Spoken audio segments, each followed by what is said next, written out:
Olá, pessoal, tudo bem? A gente vai dar continuidade aí ao nosso assunto, né, dos domínios morfoclimáticos e nós vamos falar justamente nessa semana dos outros três domínios, né, que ficaram aí pendentes, que são mares de morros, né, araucárias e pradarias.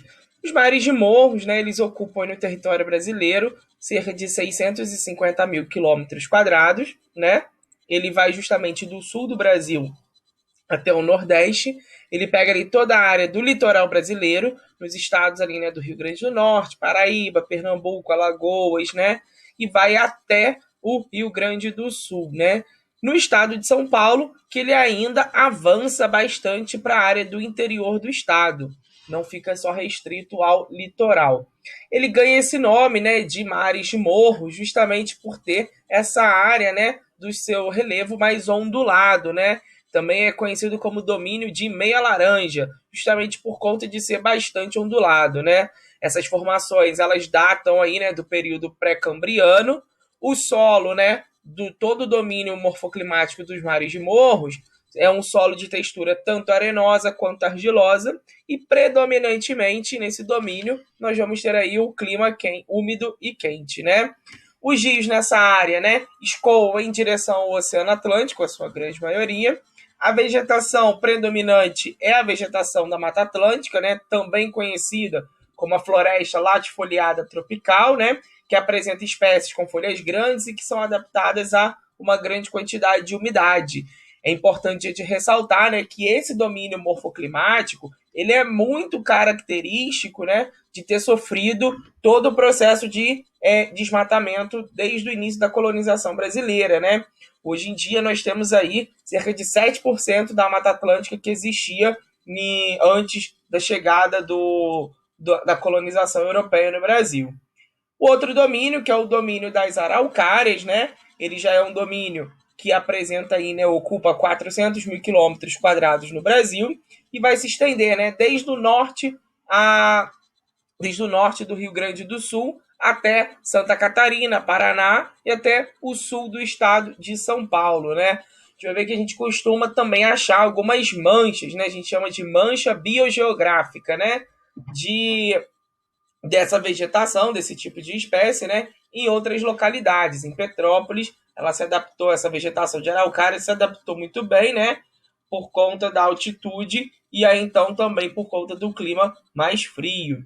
A gente vai ver, né, que ela se desenvolve, né, esse domínio se desenvolve no clima subtropical, em que as chuvas são bem distribuídas durante o ano todo.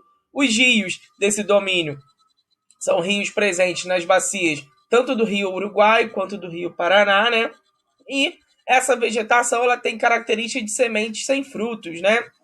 Tem tronco de casca rugosa, cilíndrica e que cresce em linha reta. O que mais chama a atenção é que a copa, né, da árvore ela é justamente em formato de castiçal, né? Cresce aí nesse formato desses braços, né? Os galhos crescem retorcidos para cima, ok?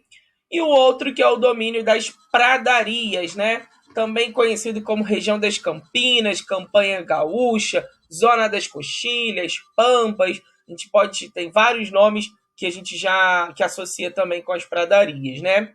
Ocupa cerca de 80 mil quilômetros quadrados, né? Que já é a porção já centro-oeste e sul do Rio Grande do Sul. Esse domínio ele é restrito apenas ao Rio Grande do Sul, né? E é onde nós temos um relevo de planaltos com a presença de morros arredondados. Esses morros ali nas pradarias a gente chama eles de coxilhas, né? Ela, como a gente tem essa questão dos planaltos, a gente tem uma área, né, mais baixa, né, que é onde a gente chama esses depósitos de sedimentos que vão justamente para as margens dos rios, que são compostos tanto de areia quanto de cascalho, né?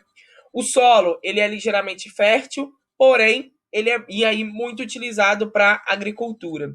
Porém, o que acontece demais no domínio da pradaria é um processo chamado arenização, né? O uso inadequado do solo acaba causando, né, acaba influenciando no processo de arenização, né? Não é um processo natural, né? Essa criação desses areais, mas que é intensificado justamente pelo mau uso do solo, né? Que é intensificado pela questão tanto da agricultura quanto da pecuária, né?